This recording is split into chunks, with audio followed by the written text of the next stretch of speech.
I've worked in everything from financial services at Goldman Sachs, where I ran recruiting across Europe, Middle East, and Africa, to industrial organizations, global. Mostly I work in mid-sized businesses that are looking to ramp really quickly or transform. And I spend a lot of time in private equity-backed businesses. One human being can really change the energy and gestalt of any team, whether it's your most senior C-suite team or whether it's your own internal HR team. And so thinking through how, not just from a qualifications perspective, because I think we have to look at qualifications and skills as table stakes. So beyond that, it's thinking about the mosaic of the team that you're trying to build and making sure that the person that you're going to bring in is going to be a net add versus someone who might create dissension. So that doesn't mean that you should be looking for people where everyone's going to agree all the time, because productive and positive conflict is really important, especially at the top team level. But you do need to have when you're making especially a senior hire, you need to make sure that you're hiring people whose style and cadence matches the pace of your business. So if you're in a mid-sized private equity-backed business, you're going to need to hire people who have the capability to move fast and be decisive. And move fast, be decisive, be able to fail fast and have flexibility, because often those environments are somewhat chaotic. In that case, I'd really watch out for somebody who's only ever worked in large companies where everything is beautifully curated and set up. Well, I think when you're hiring someone from outside, when you're hiring anybody, frankly, you need to have it's actually recruiting is not all fun. It's actually a very sophisticated process flow.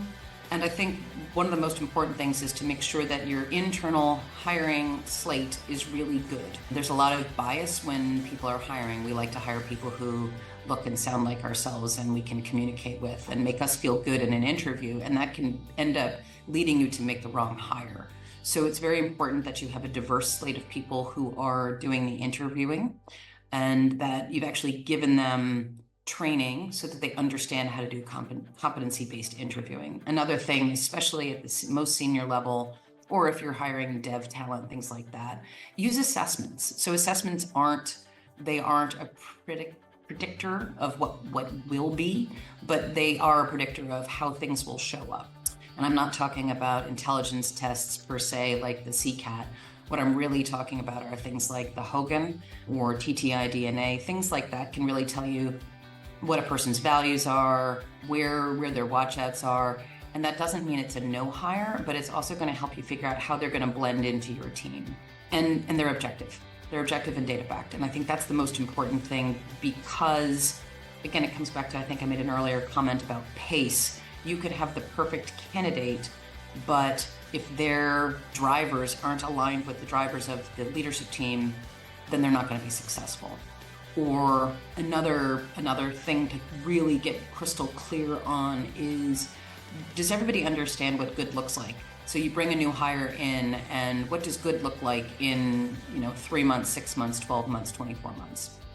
So making sure that your hire is aligned to what you're the job you're trying to do is extremely important. Right? Alignment and making sure people are closely connected as humans is to me, one of the single predictors of whether something's going to be successful or not.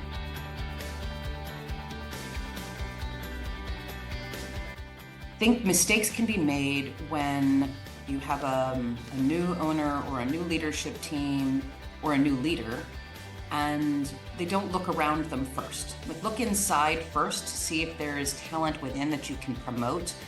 Oftentimes they'll ramp more quickly, and sometimes you need to reach down and pull somebody up, and that will be, they'll end up sort of giving you that extra 25% discretionary effort, because you're giving them an opportunity to step up and step in.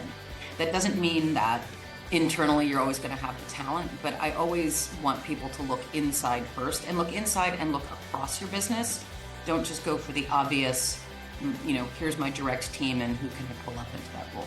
There may be Less so functionally in HR, but there are definitely other places in the organization where you can move people around and move people up. So I always say look in first. The second thing is make sure that you are looking to your network. So I find some of the best insights I get and some of the best candidates I get are actually from my CPO peers, where they may have had, they may have had a transaction or they've worked with someone 10 years ago who's amazing. And I think it's very important to build your network as a CPO, because as you're coming up through your career in HR, you meet a lot of great people in all sorts of different functions. And it's important to maintain those relationships over time, because that not only can that save you speed, it can give you free, really great insight. And third of all, when you're hiring, it can save you a lot of money.